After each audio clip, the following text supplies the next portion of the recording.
wahyu dan titisan. Seperti yang kujelaskan dalam video-videoku sebelumnya, bahwa wahyu itu adalah semacam chip yang mengandung aplikasi, mengandung medan energi, kegunaan, dan cara kerja tertentu.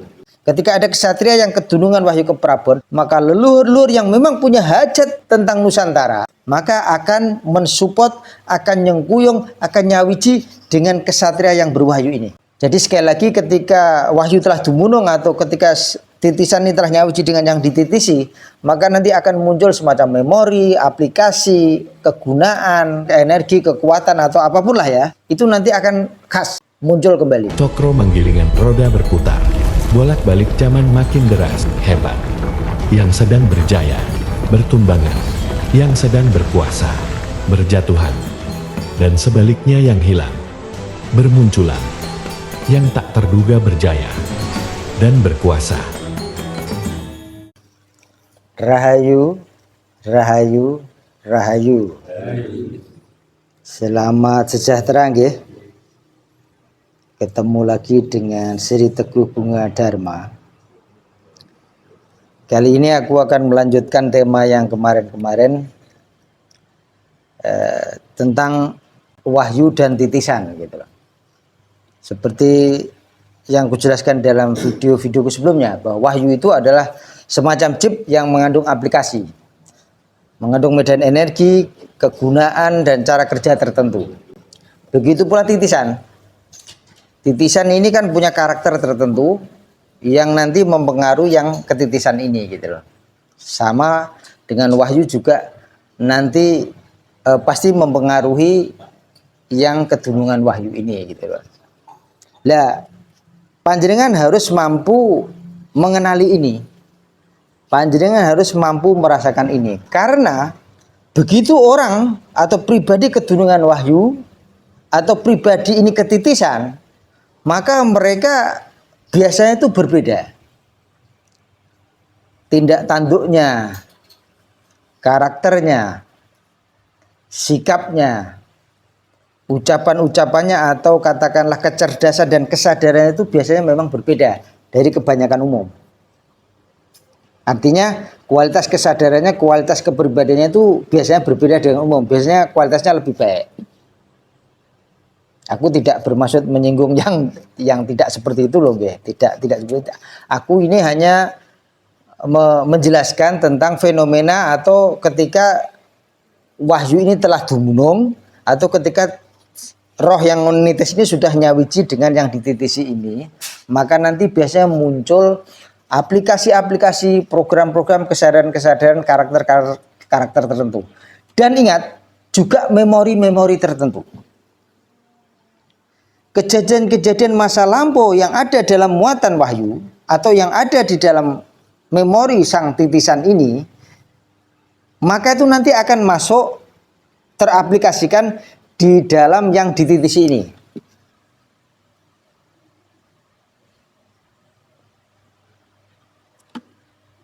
Nah, gabungan antara wahyu dan titisan, begitu wahyu telah dumunung nyawiji dengan seorang kesatria, maka roh-roh leluhur, para pepundian ini, para leluhur yang memang sinkron dan selaras dengan kesatria berwahyu ini, maka mereka juga akan nyawiji. Ingat, aku kemarin telah menjelaskannya bahwa roh itu adalah pikiran. Sekali lagi perhatikan ya, begitu wahyu ini telah dumunung, maka para leluhur ini pasti akan nyengkuyung. Nah, tak bahasakan begitu, nyengkuyung, mensupport atau menitisi sang kesatria yang berwahyu ini.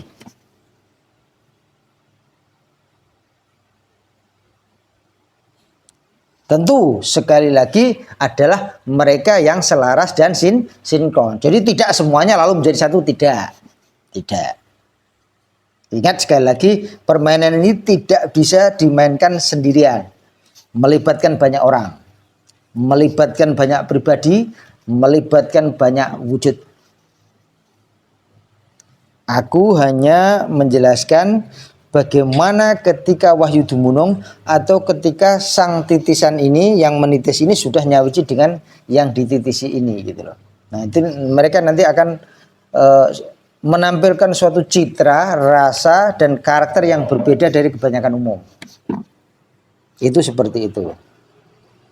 Nah, gabungan keduanya jadi adalah ketika ada pribadi yang kedunungan wahyu, katakanlah ini wahyu keprabon gitu kan.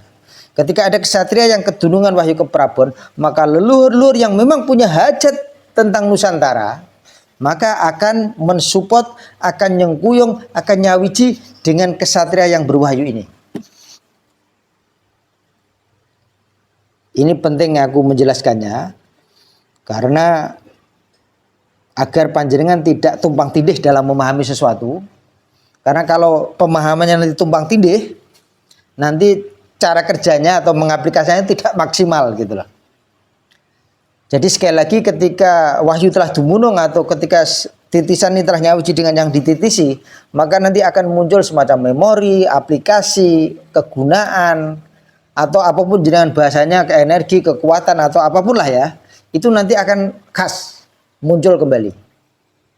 Muncul kembali. Dan aku berharap video singkatku ini menginspirasi panjenengan semua sehingga bisa menjadi wadah titisan dari para leluhur yang memang mereka punya tujuan agung yang belum selesai, dan menjadi tugas kita semua, era kita semua untuk menyelesaikan itu. Tolong ini diperhatikan dengan sungguh-sungguh nggih, dengan nalar yang tepat, dengan rasa yang pas.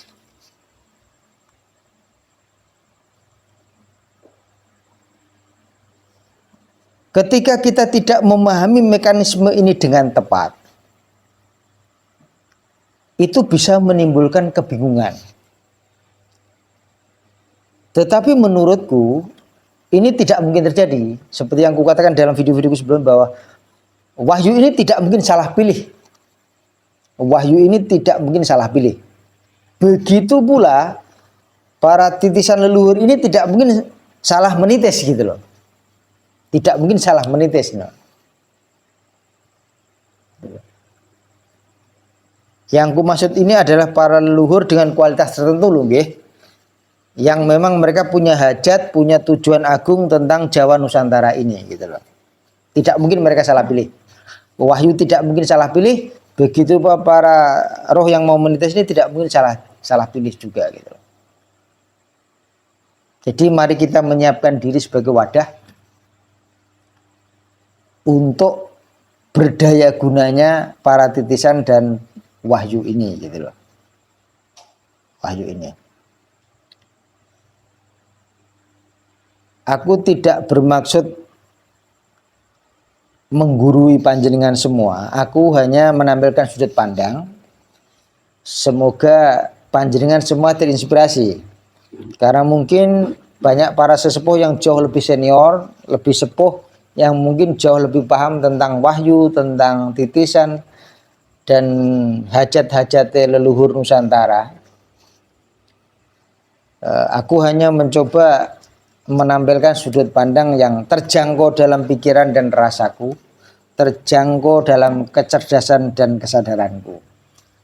Aku membahasakannya sehingga panjenengan semua mampu memahami dengan tepat bagaimana kondisional ketika titisan ini telah nyawiji, atau ketika bagaimana wahyu ini telah dumunung. Tolong dipahami ya. Matur nuwun. Rahayu, rahayu, rahayu.